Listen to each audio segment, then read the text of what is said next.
করে জানটা বাইর হয় না। নবী গো, নবী গো, আমরা সারাদিন আলকামার পাশে দোয়া দুরূদ পড়লাম, কিন্তু আলকামার তো জবান বাইর হয় না। এত কষ্ট আর হুজুর সহ্য হয় না। আমার আপনার আলকামা তো জীবনে কোনোদিন অন্যায় করে নাই। আমার নবীজি চলে আসলেন, দোয়া করে আল্লাহর দরবারে, আমার আল্লাহ, আমার আল্লাহ, তুমি আমার আলকামারে মাফ করে দাও, আমার আলকামার জবানটা সুন্দরভাবে বাইর করো। আমার আল্লাহ আলহামদুলিল্লাহ জানিয়ে দেয়, হাবিব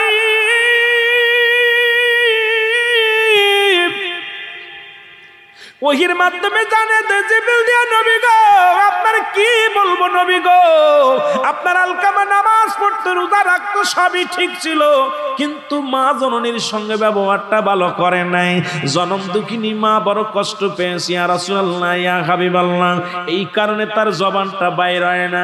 আমার যুবক বাজানেরা রে, একেতে নামাজ পড়িস না, মা বাবার সঙ্গে ভালো ব্যবহার করিস না, সুদ ঘুষ খাস, জিনা ব্যভিচার করিস, অন্যায় করিস, একটু দিলের কান্ডা লাগা শোনো। আল্লাহর নবী চলে আসলেন আলকামার বাড়ি।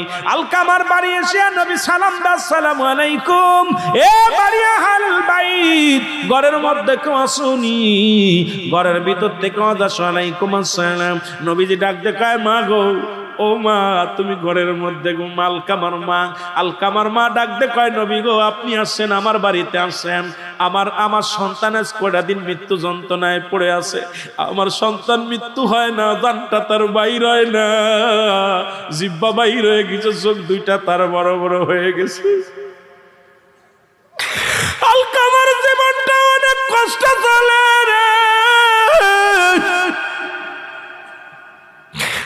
যুবক বন্ধুরা, শুই না লাও, দিলের কান্ডা লাগা শোনো। আলকামার জানটা বাইর হয় না। নবীজি ডাক দিয়ে বলেন, মা গো, ও মা, আমি আপনার কাছে একটা দাবি রাখি, আমার আলকামা জীবনে কি না কোন অন্যায় করেছে রে বাবা?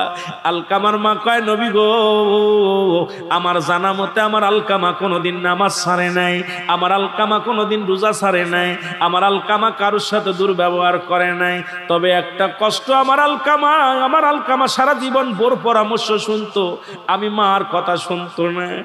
আরে বউ যা বলতো এটা তা মানতো, বোর কথা মতো, বোর পরামর্শ অনুযায়ী চলতো, আমি মায়ের কোনো কথারে প্রাধান্য দিত না। আমি মা বড় কষ্ট পেয়েছি রে বাবা। আজকে আমার যুবক ভাইয়েরা মা ফেল দিছো, আজকে অনেকে বিয়ে করছো, বিয়ে করার পর মাকে ভুলে গেছো, বাবাকে ভুলে গেছো। এ বাবা, আমি এই সাবজেক্টের পর কোন দিকে যাব বুঝি আসে না, শুধু এই মৃত্যু যন্ত্রণার ওয়াজ করতে যাইয়া কোন দিকে চলে যায় রে বাবা। ও দরদি বাজারেরা, দিলের কান্ডা লাগা শোনো। আল্লাহর নবী ডাকতে বলে, মা, মা গো, তুমি মাফ করে দাও। আলকামার মা কয়, না না, আমি মাফ করতে পারবো না।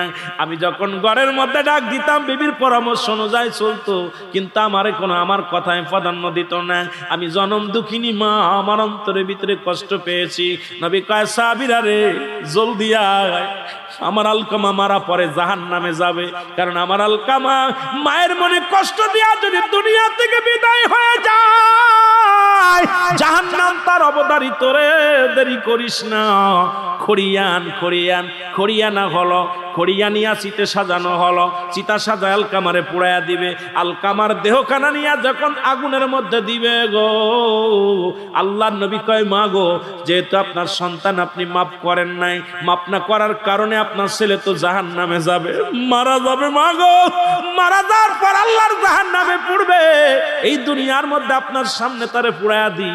এই কথা বলি আলকামার বডিখানা নিয়ে যখন আগুনের মধ্যে দিবে, জনম দুঃখিনী মা ঘর থেকে একটা চিৎকার মেরে বলছি, ইয়া রাসূলুল্লাহ, ইয়া হাবিবাল্লাহ, আমি জনম দুঃখিনী মা,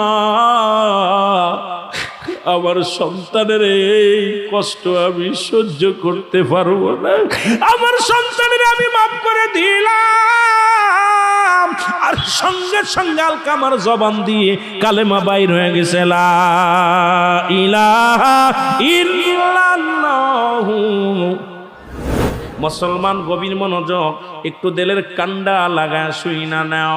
মানুষের জীবনে তিনটা বড় বিপদ। নাম্বার ওয়ান হলো মরণ, নাম্বার ওয়ান হলো মরণ।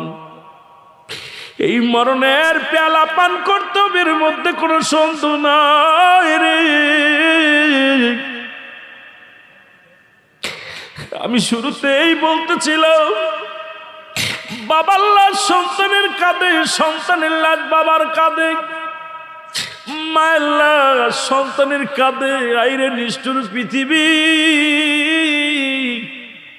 শুধু নিতে জানে, ছাড়তে জানে না। পচা গলা জীবনের মধ্যে সবচেয়ে বড় কষ্ট হয়। মানব দেহের অমূল্য সম্পদের নাম হলো ঈমান। ব্যক্তির জীবনের অমূল্য সম্পদের নাম রূহ।